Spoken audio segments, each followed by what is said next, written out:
Assalamualaikum sahabat sejarah kehidupan.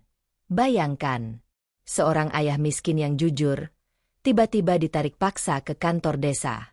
Tangisan anak kecil menggema. Ayah tidak mungkin maling. Namun suara polos itu terkubur oleh teriakan warga yang menuduh. Jeruji besi menelan kebebasan seorang ayah.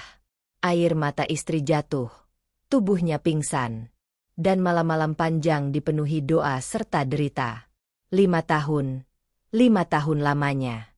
Seorang bapak sederhana difitnah mencuri seekor kambing. Hingga akhirnya, sosok jenderal besar datang dengan amarah membara. Membongkar rahasia gelap yang tak pernah diduga siapapun. Apa sebenarnya yang terjadi malam itu? Siapa dalang di balik fitnah kejam yang nyaris menghancurkan sebuah keluarga? Di sebuah desa kecil yang biasanya damai, tiba-tiba suasana mendadak berubah gaduh. Matahari sore baru saja condong ke barat. Ayam jantan berkokok di halaman rumah warga, dan anak-anak masih asik bermain di jalanan tanah yang berdebu. Namun tiba-tiba, teriakan seorang wanita mengguncang ketenangan itu. "Kambingku hilang. Tolong! Kambingku hilang!" teriak Bu Sari, pemilik ternak yang terkenal keras kepala di kampung itu. Warga segera berkerumun. Beberapa orang langsung menuduh tanpa pikir panjang. "Aku tadi lihat Pak Rahmat mondar-mandir di dekat kandang," celetuk seorang lelaki yang dikenal suka mencari perhatian. Bisik-bisik pun mulai menyebar cepat. Lebih cepat dari angin sore yang berhembus. "Benar. Aku juga lihat dia lewat bawa karung besar. Jangan-jangan kambing itu sudah dijualnya." Orang miskin biasanya nekat. Tanpa bukti, tanpa tanya, lidah-lidah yang tajam itu mulai menusuk nama baik seorang bapak sederhana bernama Pak Rahmat. Pak Rahmat baru pulang dari ladang saat tiba-tiba didatangi beberapa aparat desa. "Warga sudah melaporkan. Katanya kamu yang mencuri kambing," ucap salah seorang aparat dengan nada keras. Pak Rahmat terkejut. Wajahnya pucat. "Demi Allah, saya tidak mencuri. Saya bahkan tidak tahu kambing siapa yang hilang." Namun kata-kata itu tak digubris. Suara warga semakin ribut, sorakan menuduh semakin bising. "Jangan percaya, pasti dia pelakunya. Sudah tangkap saja, daripada kambing kita semua ikut hilang." Pak Rahmat mencoba menjelaskan, namun mulutnya kalah oleh teriakan puluhan warga. Anaknya yang masih kecil berlari ke arahnya, menangis sambil memeluk pinggangnya. "Ayah tidak mungkin maling. Ayah orang baik." Tangisnya pecah, membuat suasana semakin pilu. Namun aparat tetap menggiring Pak Rahmat menuju kantor desa. Di sana, berita bohong yang berkembang berubah menjadi keputusan yang berat. Tanpa penyelidikan mendalam, aparat desa memutuskan menahan Pak Rahmat. Malam itu, satu keluarga kecil menangis dalam kesepian. Pak Rahmat dipenjara, istrinya jatuh pingsan, dan anaknya meraung memanggil ayahnya dari luar jeruji besi. Suasana desa yang tadinya tenang berubah mencekam. Dan fitnah pun mulai menelan korban. Hari-hari pertama di dalam jeruji besi menjadi ujian berat bagi Pak Rahmat. Dinding penjara yang lembab, tikar usang sebagai alas tidur, serta bau anyir dari kamar tahanan lain membuat setiap detik terasa seperti siksaan. Di luar penjara, keluarganya tak kalah menderita. Sang istri jatuh sakit karena menahan tangis dan malu pada tetangga yang setiap hari menuding. Sementara anaknya, Arif, setiap pagi datang membawa sebungkus nasi sederhana, mencoba menyemangati ayahnya dari balik jeruji. "Ayah, sabar ya. Aku yakin Allah tahu kebenarannya," ucap Arif dengan suara lirih, matanya sembab menahan tangis. Pak Rahmat hanya bisa menahan perih di dada. "Demi Allah, ayah tidak pernah mencuri, Nak. Jangan pernah kamu malu pada teman-temanmu." Namun kata-kata itu bagai angin lalu. Di luar sana, fitnah sudah terlanjur menjalar ke setiap sudut desa. Orang-orang mulai menjauhi keluarga Pak Rahmat. Warung enggan memberi hutang, tetangga tak lagi menyapa. Bahkan beberapa anak kecil dilarang bermain dengan Arif karena dianggap anak maling. Hari berganti minggu. Minggu berganti bulan. Hingga akhirnya keputusan pengadilan yang terburu-buru menjatuhkan hukuman 5 tahun penjara kepada Pak Rahmat. Tanpa saksi, tanpa bukti nyata, hanya karena suara warga yang lantang. Tangisan Arif pecah di ruang sidang saat hakim mengetuk palu. Tidak adil. Ayahku tidak salah, teriaknya, namun tak ada yang peduli. Semua mata hanya menatap penuh kecurigaan. Malam-malam panjang pun dilalui Pak Rahmat dalam doa dan air mata. Ia bukan hanya menanggung penderitaan sebagai tahanan, tetapi juga menanggung beban kehormatan yang hancur diinjak fitnah. Sementara itu, kabar tentang penahanan Pak Rahmat mulai terdengar di luar desa. Seseorang yang dahulu memiliki ikatan dengan Pak Rahmat mulai resah. Orang itu bukan sembarang orang. Ia adalah seorang jenderal besar yang pernah diselamatkan nyawanya oleh Pak Rahmat di masa lalu. Malam itu hujan deras mengguyur desa. Jalanan becek. Lampu-lampu minyak di rumah warga bergoyang ditiup angin kencang. Suara petir bersahutan, seakan langit pun ikut murka melihat ketidakadilan yang menimpa seorang bapak sederhana. Di dalam penjara, Pak Rahmat duduk termenung. Tangannya meremas erat jeruji besi yang dingin. Matanya sembab, bukan hanya karena rindu pada keluarganya, tapi juga karena hatinya terasa dihancurkan oleh fitnah. Ya Allah, berikan kekuatan. Jika memang aku harus menanggung ini, jadikanlah ini penghapus dosa-dosaku, bisiknya lirih. Di rumah kecil di pinggir desa, Arif menatap foto ayahnya. Air matanya menetes satu demi satu. Seorang bocah yang semestinya bermain dan belajar, kini harus menanggung beban malu. Ia menggenggam erat buku catatannya yang penuh coretan doa. Ya Allah, tolong buktikan kalau ayahku tidak bersalah, tulisnya dengan tangan gemetar. Sementara itu, jauh di kota besar, sebuah kabar tak sengaja sampai ke telinga seorang tokoh penting. Ia adalah Jenderal Prasetya, seorang perwira tinggi yang disegani di ibu kota.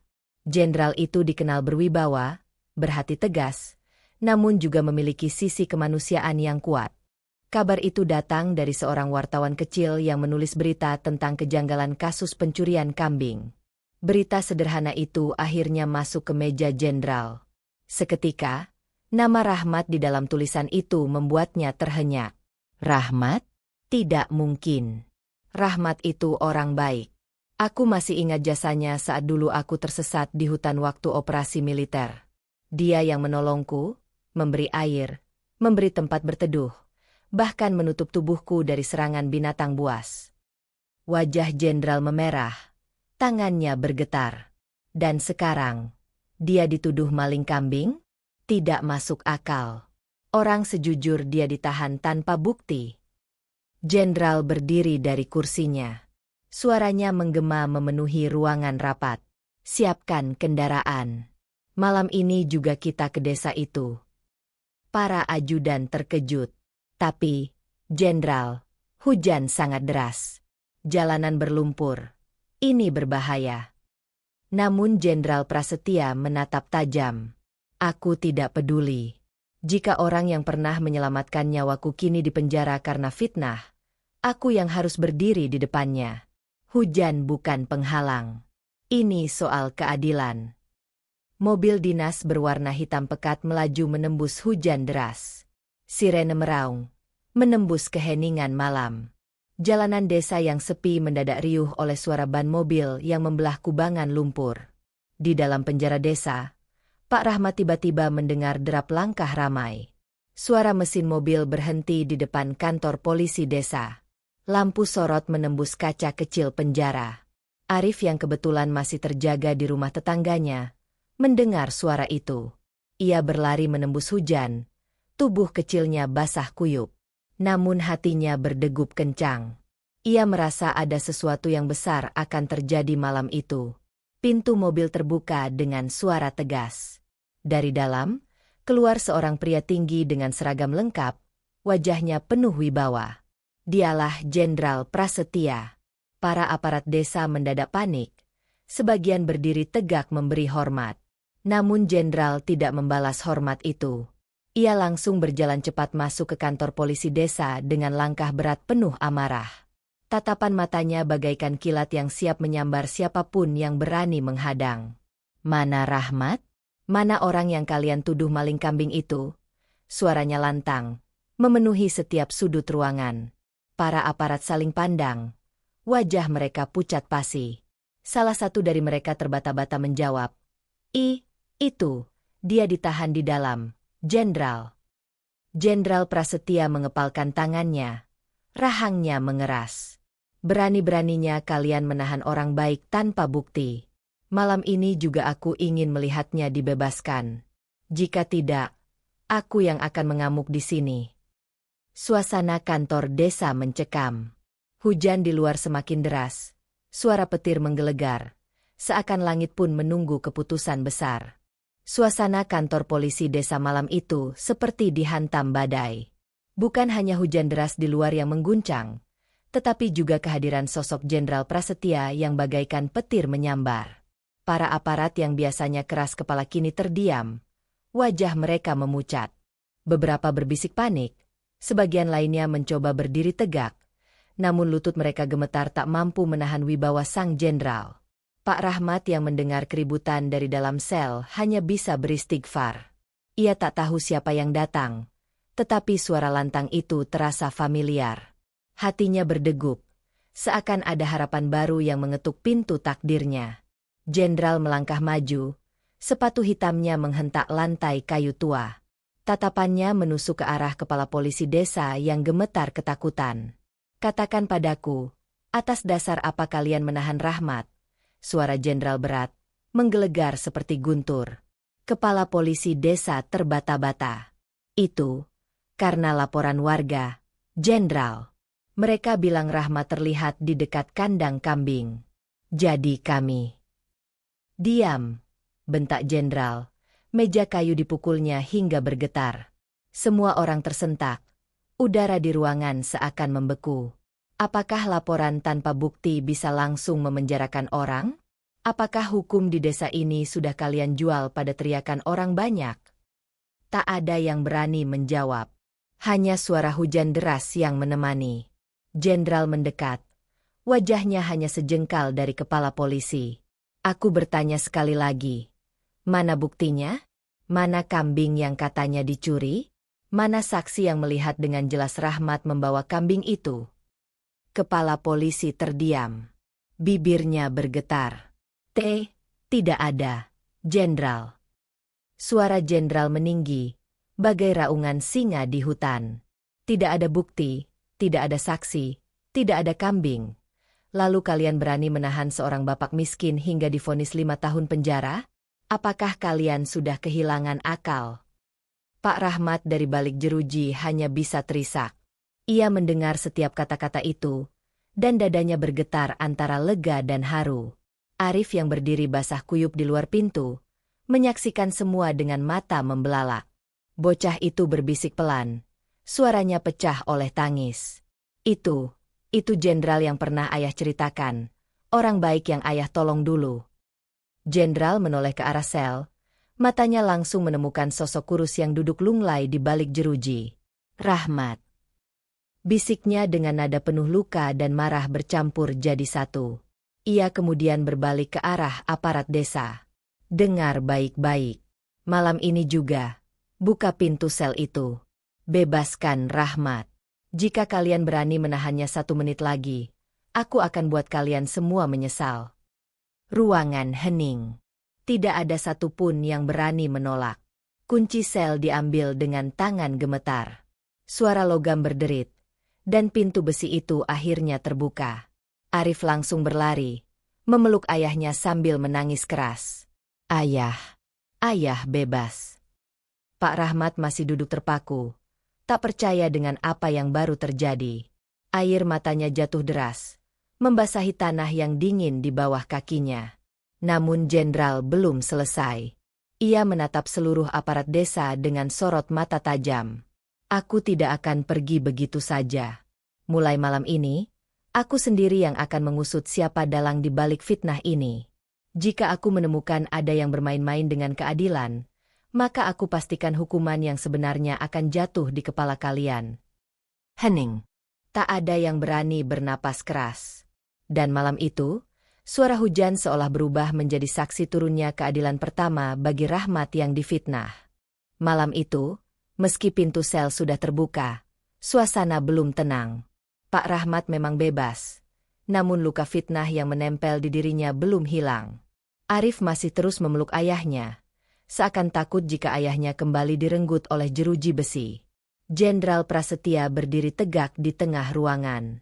Tatapannya menyapu seluruh aparat desa yang menunduk ketakutan. Masalah ini belum selesai. Suaranya berat, penuh ancaman. Aku ingin tahu, kemana sebenarnya kambing itu? Jika kambingnya tidak pernah ditemukan, maka jelas ada yang berbohong. Kepala polisi desa mencoba berbicara dengan suara gemetar. Jenderal, kambing itu memang hilang. Tapi warga yakin Rahmat pelakunya. Jenderal menghentakkan kakinya, membuat lantai berderit keras. Yakin? Apakah hukum dijalankan dengan yakin? Atau dengan bukti? Jangan ulangi kata-kata bodoh itu di hadapanku. Seketika ruangan kembali hening. Jenderal lalu menoleh ke arah beberapa aparat muda. Kalian, siapkan lampu senter. Kita akan menyelidiki malam ini juga. Aku tidak mau ada fitnah yang dibiarkan berlarut. Tanpa bisa membantah, aparat segera menyiapkan peralatan seadanya. Beberapa warga yang penasaran ikut berkerumun, meski sebagian wajah mereka masih dipenuhi rasa bersalah karena telah menuduh sembarangan. Malam itu, di tengah hujan yang mulai mereda, rombongan kecil dipimpin oleh Jenderal Prasetya bergerak menuju kandang kambing milik Busari. Suasana desa sunyi. Hanya suara jangkrik dan sesekali lolongan anjing hutan yang terdengar. Setibanya di kandang, Jenderal mengamati setiap sudut dengan teliti. Tanah becek penuh jejak kaki. Namun ada satu hal yang aneh. Ia berjongkok, menyinari tanah dengan senter. Perhatikan ini, ucapnya tegas. Jejak ini bukan jejak manusia. Lihat pola tapaknya. Ini jelas jejak kambing yang berlari ke arah hutan. Semua aparat terdiam. Wajah mereka pucat, merasa malu. Selama ini mereka menuduh Pak Rahmat. Padahal jejak jelas menunjukkan kambing itu melarikan diri sendiri. Namun Jenderal belum puas. Ia melangkah mengikuti jejak itu. Arif dan Pak Rahmat ikut berjalan di belakangnya. Hati mereka berdebar. Jejak itu semakin jauh masuk ke dalam hutan gelap. Pohon-pohon besar menjulang. Suara burung malam menggema. Tiba-tiba, salah satu aparat berteriak. Jenderal, lihat itu. Di kejauhan, di balik semak lebat, tampak seekor kambing kurus sedang terikat pada akar pohon yang menjuntai. Tubuhnya penuh lumpur. Tanduknya tersangkut, membuatnya tak bisa bergerak. Semua orang tertegun. Kambing itu masih hidup. Pak Rahmat menutup mulutnya, menahan tangis. Arif berteriak kegirangan. Itu kambingnya. Ayah tidak salah. Ayah tidak salah. Namun sebelum semua orang mendekat, Jenderal mengangkat tangannya, memberi isyarat berhenti. Jangan terburu-buru. Ada sesuatu yang tidak beres. Ia menunduk, mengamati tali yang melilit leher kambing itu. Alisnya mengernyit. Tali ini bukan tali liar. Ada yang dengan sengaja mengikat kambing ini di sini. Seseorang ingin kambing ini terlihat hilang, lalu menuduh orang lain. Suasana hutan mendadak terasa lebih dingin. Warga yang ikut serta mulai berbisik ketakutan. Kalau begitu, siapa yang melakukannya? Jenderal berdiri tegak. Wajahnya penuh amarah. Ini bukan sekadar kambing hilang. Ini fitnah yang direncanakan. Pak Rahmat memandang Jenderal dengan mata berkaca-kaca. Jadi, ada orang yang benar-benar ingin menjatuhkan saya. Jenderal menatapnya dalam. Benar, Rahmat. Dan malam ini kita baru menemukan ujung benangnya. Aku janji, aku akan tarik benang ini sampai ke akar, siapapun dalangnya. Malam itu, semua orang semakin gelisah. Misteri kambing hilang yang tadinya dianggap sepele kini berubah menjadi tanda tanya besar. Dan di balik kegelapan hutan, seakan ada mata-mata yang sedang mengawasi mereka dari kejauhan. Rombongan kembali dari hutan dengan membawa kambing yang tadinya diikat di semak belukar. Warga yang menunggu di desa terkejut melihat kambing itu masih hidup. Namun lebih terkejut lagi ketika mendengar penjelasan Jenderal Prasetya bahwa kambing itu sengaja diikat agar terlihat seolah-olah dicuri. Desa yang tadinya ramai dengan tuduhan mendadak senyap. Wajah-wajah yang semula berani menunjuk Pak Rahmat kini menunduk dalam rasa malu. Suara bisik-bisik menggema di antara kerumunan. Kalau begitu, siapa yang melakukannya? Berarti ada yang sengaja memfitnah Pak Rahmat. Astagfirullah, dosa besar ini. Jenderal berdiri di tengah kerumunan, suaranya lantang menembus keheningan. Ada orang yang ingin menjatuhkan Rahmat. Fitnah ini bukan kebetulan. Dan aku akan pastikan siapapun dia, tidak akan bisa bersembunyi. Pak Rahmat masih terisak. Ia menatap warga satu persatu. Matanya memerah. Bertahun-tahun aku dan keluargaku menanggung malu. Kalian semua menuduhku tanpa bukti. Lihatlah sekarang, kambing itu ditemukan. Apalagi yang bisa kalian katakan? Arif memeluk ayahnya erat. Bocah itu menatap semua orang dengan berani meski air matanya terus mengalir. Kalian semua menuduh ayahku maling. Kalian buat ibuku sakit. Kalian buat aku dihina teman-temanku. Sekarang, siapa yang mau bertanggung jawab? Warga terdiam. Sebagian menangis menyesali perbuatan mereka. Namun di antara kerumunan, mata tajam Jenderal menangkap sesuatu. Seorang lelaki berwajah licik, berdiri paling belakang, tampak gelisah. Matanya berlari ke kiri dan ke kanan, seakan ingin kabur dari keramaian. Jenderal langsung menunjuk ke arahnya. Kamu, mengapa wajahmu pucat? Apa yang kamu sembunyikan? Lelaki itu kaget, tubuhnya gemetar. Aku? Tidak ada apa-apa, Jenderal. Namun Jenderal melangkah mendekat. Sorot matanya menembus bagai pisau. Ia meraih kerah baju lelaki itu dan menariknya ke depan kerumunan. Katakan dengan jujur. Apa kau tahu siapa yang mengikat kambing itu di hutan? Wajah lelaki itu semakin pucat. Keringat dingin menetes deras. Aku tidak tahu, Jenderal. Aku hanya mendengar dari Busari kalau kambingnya hilang. Jenderal menyipitkan mata. Lalu beralih menatap Busari yang sejak tadi berdiri dengan wajah bingung. Busari, siapa yang pertama kali menuduh Rahmat? Busari terdiam, suaranya tercekat. Itu Pak Karta, Jenderal. Dia yang bilang melihat Rahmat mondar-mandir dekat kandang. Sekejap, semua mata memandang ke arah Pak Karta, lelaki yang wajahnya tadi ditarik Jenderal ke depan. Suasana menjadi gaduh. Itu benar. Dia yang pertama kali menuduh. Kalau begitu, jangan-jangan dia yang sengaja memfitnah Rahmat. Tega sekali. Pak Karta berusaha melepaskan diri. Suaranya bergetar. Sumpah, aku tidak tahu apa-apa. Aku hanya. Namun sebelum ia sempat menyelesaikan kata-katanya, Jenderal menatapnya tajam, dengan suara berat yang membuat semua orang merinding. Kamu hanya apa? Karta? Mengapa aku melihat rasa takut di matamu? Jika kamu memang tidak bersalah, mengapa tubuhmu bergetar seperti orang ketahuan?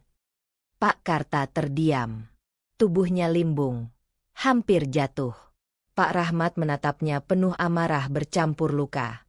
Apa benar kamu yang membuat semua ini? Mengapa? Karta? Apa salahku padamu? Kerumunan warga semakin gaduh. Sebagian berteriak, sebagian lagi memaki. Namun Jenderal mengangkat tangannya, memberi isyarat diam. Jangan ada yang bicara. Aku sendiri yang akan mengungkapkan kebenaran dari mulutnya. Udara malam desa itu semakin dingin. Bulan pucat yang tersembunyi di balik awan mulai menampakkan sinarnya. Dan semua orang menahan napas, menunggu pengakuan yang bisa mengguncang seluruh desa. Pak Karta berdiri di tengah kerumunan dengan wajah pucat pasi. Keringat dingin bercucuran dari dahinya meski udara malam sangat dingin. Suasana desa senyap, hanya suara jangkrik dan dedaunan yang bergetar ditiup angin malam. Jenderal Prasetya menatapnya tajam, suaranya berat menusuk hati. Karta, Malam ini kebenaran harus keluar dari mulutmu. Jika kau terus berbohong, maka dosa fitnah ini akan menelanmu hidup-hidup. Pak Rahmat menatapnya dengan mata berkaca-kaca, penuh luka dan kemarahan. Jawab, Karta, apa salahku padamu sampai kau tega menuduhku seperti ini? Karta gemetar. Lututnya hampir tak sanggup menahan tubuh.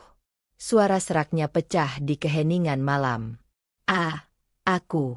Aku terpaksa, Rahmat. Kerumunan mendadak gaduh. Terpaksa? Apa maksudnya? Astagfirullah. Apa yang dia lakukan?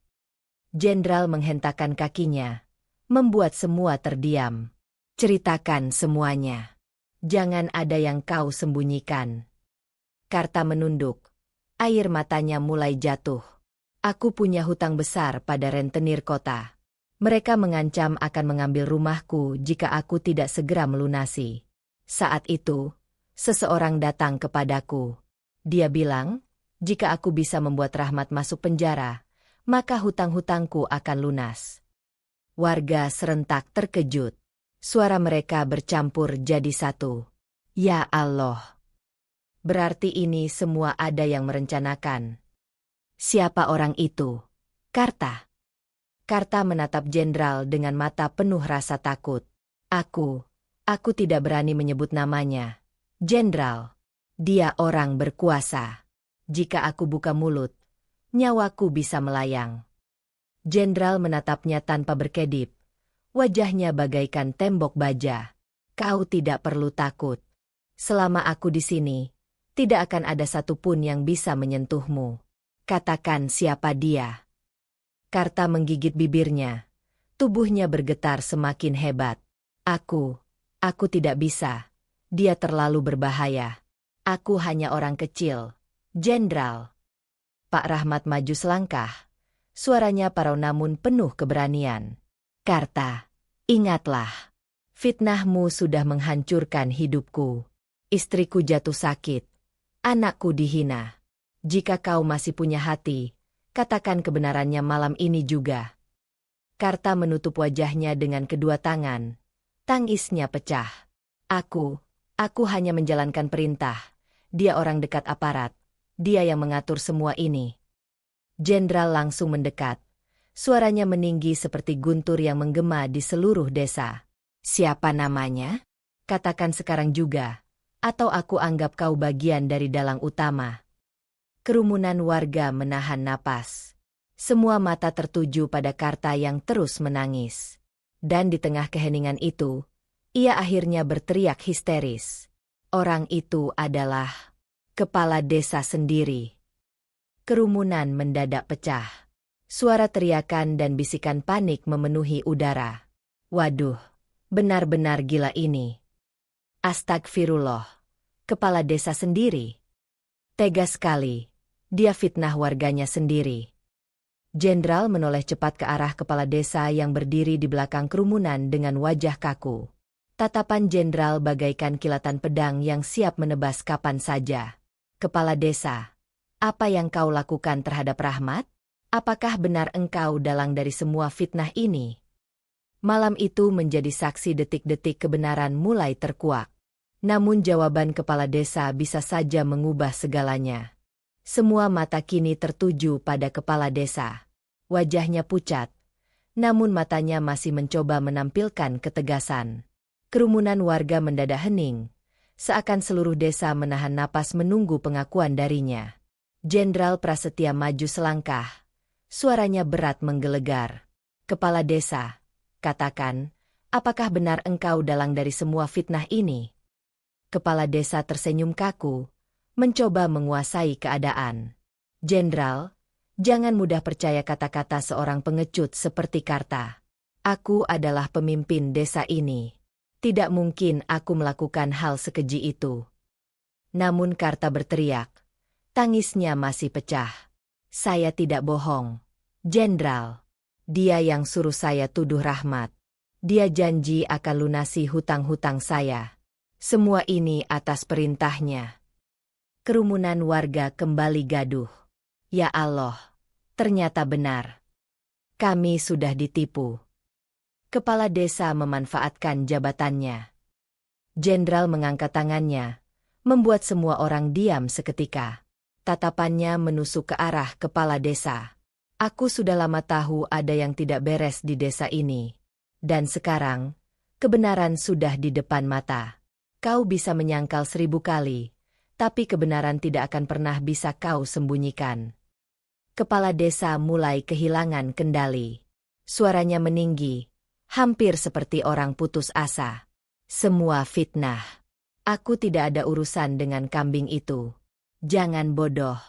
Jenderal, apa untungnya bagiku menjebloskan Rahmat ke penjara? Pak Rahmat maju selangkah. Wajahnya penuh luka dan amarah. Untungmu jelas. Aku pernah menolak permintaanmu saat kau ingin membeli tanah warisan keluargaku dengan harga murah. Sejak itu, kau terus mencari cara untuk menjatuhkanku. Benar, bukan? Kepala desa terdiam. Wajahnya mendadak kaku. Matanya berputar panik mencari alasan. Jenderal menggebrak meja panjang di balai desa dengan telapak tangannya. Suara gebrakan itu membuat semua orang tersentak. Benar kata Rahmat. Ini semua soal tanah. Kau ingin merebut tanahnya dengan cara kotor. Lalu kau fitnah dia agar bisa disingkirkan. Warga semakin ribut. Kemarahan mulai memuncak. Kami dibohongi pemimpin kami sendiri. Tega sekali, hanya demi tanah. Orang seperti ini tidak pantas jadi kepala desa.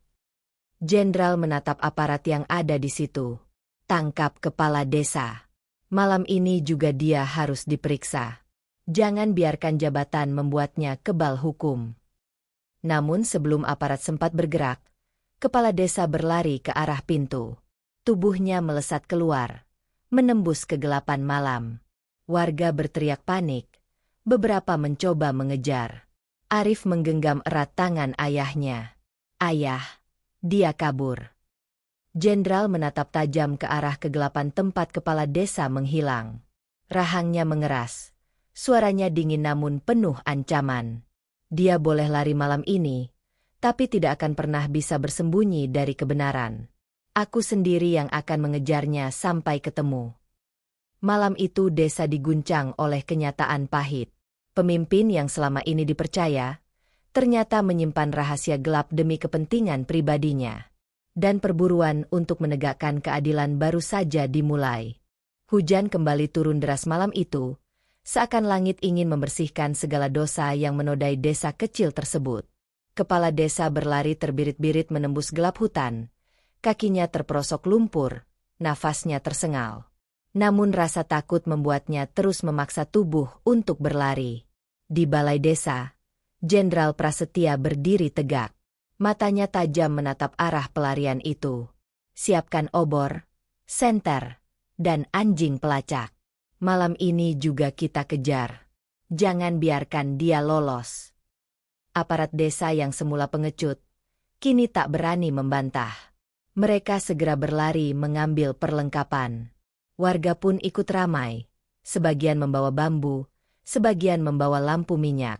Suasana desa yang tadinya sunyi berubah riuh oleh suara langkah kaki dan sorakan. Pak Rahmat menatap Jenderal dengan wajah penuh kebimbangan. Jenderal, apakah tidak berbahaya? Malam ini hutan gelap, jalan licin. Jenderal menepuk bahu Rahmat. Justru di malam gelap inilah kebenaran harus dikejar. Kau sudah terlalu lama menjadi korban. Malam ini, kita buktikan siapa sebenarnya yang bersalah. Rombongan pun bergerak. Obor-obor menyala bagai ular api yang meliuk menuju hutan. Anjing pelacak menyala keras, mencium jejak kaki kepala desa yang berlumuran lumpur. Sementara itu, kepala desa terus berlari. Nafasnya semakin berat. Dadanya terasa terbakar. Dalam pikirannya hanya ada satu hal, kabur sejauh mungkin, sebelum Jenderal berhasil menangkapnya. Aku tidak boleh tertangkap. Kalau rahasiaku terbongkar, habislah aku, gumamnya dengan suara serak. Namun langkahnya semakin goyah. Hujan membuat tanah licin. Sekali ia terpeleset, tubuhnya jatuh menghantam akar pohon besar. Darah mengalir dari pelipisnya. Ia bangkit lagi, mencoba berlari, tapi bayangan obor dari kejauhan semakin mendekat. Suara gonggongan anjing semakin keras, menembus kegelapan hutan. Jenderal Prasetya berjalan cepat di barisan depan. Matanya menyapu gelap hutan dengan penuh kewaspadaan. Dia tidak akan bisa lari lama. Hutan ini tidak punya jalan keluar selain kembali ke desa atau masuk ke jurang di sebelah utara, ucapnya tegas. Arif yang ikut berjalan menggenggam erat tangan ayahnya. Ayah, aku takut. Pak Rahmat mengusap kepala anaknya. Jangan takut. Nak, malam ini Allah bersama kita. Orang yang menzalimi akan menerima balasannya. Tiba-tiba, suara ranting patah terdengar dari arah utara. Anjing pelacak menggonggong keras, menunjuk ke arah semak belukar.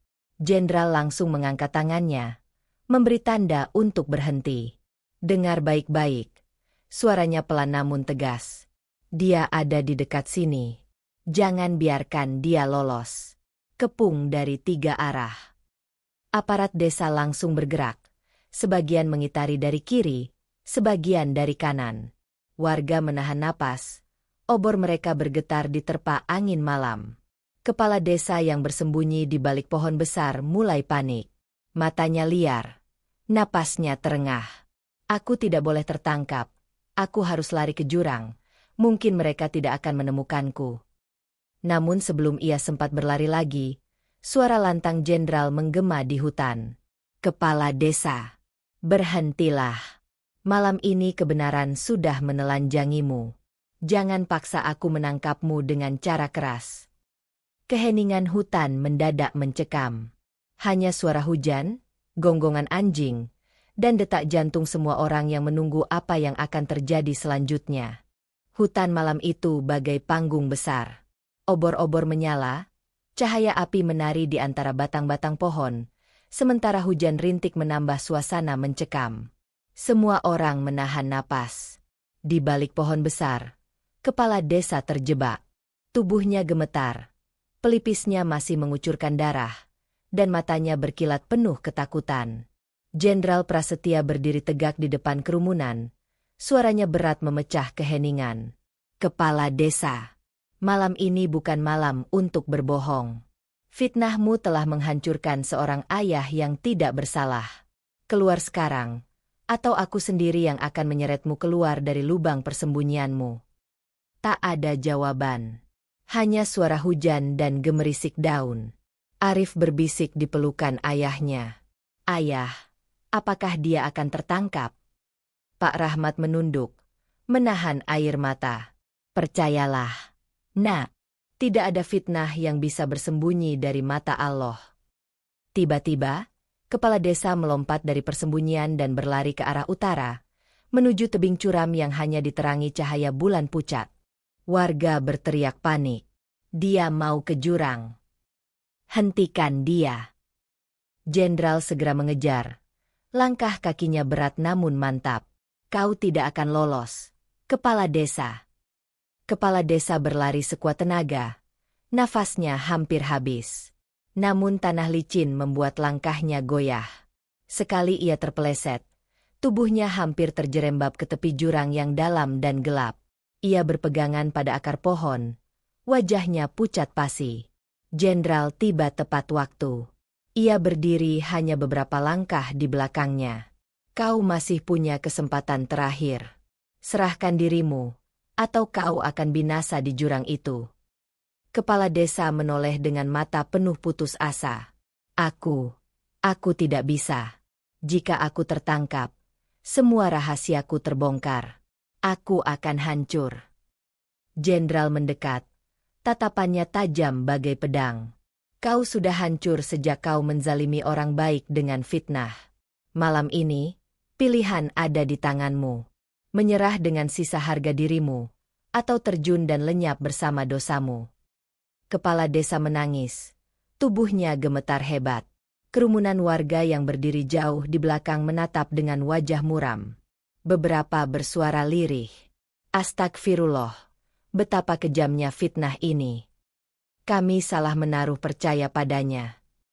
Akhirnya, kepala desa melepaskan akar yang ia pegang. Ia jatuh berlutut di hadapan jenderal. Aku menyerah. Aku mengaku. Semua yang dikatakan Karta benar. Aku ingin tanah rahmat. Aku ingin singkirkan dia dengan cara licik. Ampuni aku, jenderal. Ampuni aku, warga desa. Tangisan dan jeritan memenuhi udara. Warga menangis, bukan karena iba, melainkan karena marah dan kecewa. Pemimpin macam apa kau ini? Kau rusak nama baik orang tanpa rasa kasihan. Tidak ada ampun bagi orang sepertimu. Jenderal mengangkat tangannya, memberi tanda kepada aparat. Ikat dia. Malam ini juga dia akan dibawa ke kota untuk diadili. Biarkan hukum menegakkan kebenaran. Beberapa aparat maju, mengikat tangan kepala desa yang sudah tak berdaya. Pak Rahmat hanya berdiri terpaku. Air matanya mengalir deras. Arif memeluknya erat, menangis bahagia. Ayah bebas. Ayah tidak bersalah. Jenderal menatap Rahmat dengan mata berkaca-kaca. Maafkan aku, Rahmat. Kau harus menanggung malu dan derita selama bertahun-tahun karena kebusukan orang lain. Tapi malam ini, kebenaran akhirnya menang. Pak Rahmat menggenggam tangan jenderal erat-erat. Terima kasih, jenderal. Hanya Allah yang bisa membalas kebaikanmu. Malam itu, di bawah cahaya bulan dan sisa hujan, desa menyaksikan keadilan ditegakkan. Fitnah yang sempat menelan seorang ayah sederhana akhirnya terbongkar. Dan semua orang mengerti bahwa satu kebohongan bisa menghancurkan hidup seseorang, namun kebenaran akan selalu menemukan jalannya. Sahabat sejarah kehidupan yang dirahmati Allah. Dari kisah ini kita belajar bahwa fitnah adalah senjata paling kejam yang bisa menghancurkan kehormatan seseorang lebih dalam daripada pedang. Seorang ayah yang jujur bisa terpenjara, seorang anak bisa kehilangan masa kecilnya, dan sebuah keluarga bisa runtuh hanya karena kebohongan yang disebarkan tanpa bukti. Allah Subhanahu wa Ta'ala mengingatkan kita dalam Al-Quran, Surat An-Nur ayat 15. Ketika kamu menerima berita bohong itu dari mulut ke mulut, dan kamu mengucapkan dengan mulutmu apa yang tidak kamu ketahui sedikitpun, kamu menganggapnya ringan padahal di sisi Allah itu adalah perkara yang besar. Ayat ini menjadi peringatan keras, bahwa menyebarkan tuduhan tanpa bukti adalah dosa besar, yang bukan hanya mencelakakan orang lain, tetapi juga mendatangkan murka Allah bagi pelakunya. Hikmahnya, kita harus menjaga lisan, jangan terburu-buru menilai, apalagi menjatuhkan. Setiap kata yang keluar dari mulut kita akan dipertanggungjawabkan di hadapan Allah. Jika kita tidak tahu kebenarannya, lebih baik diam, karena diam itu jauh lebih selamat daripada menebarkan fitnah. Semoga dari kisah ini kita menjadi pribadi yang lebih hati-hati, lebih bijaksana, dan lebih takut kepada Allah dalam menjaga ucapan kita. Karena pada akhirnya, kebenaran akan selalu menang, dan keadilan akan selalu menemukan jalannya. Saya mohon maaf apabila dalam penyampaian kisah ini ada kekurangan atau kata-kata yang kurang berkenan di hati sahabat semua. Wassalamualaikum warahmatullahi wabarakatuh.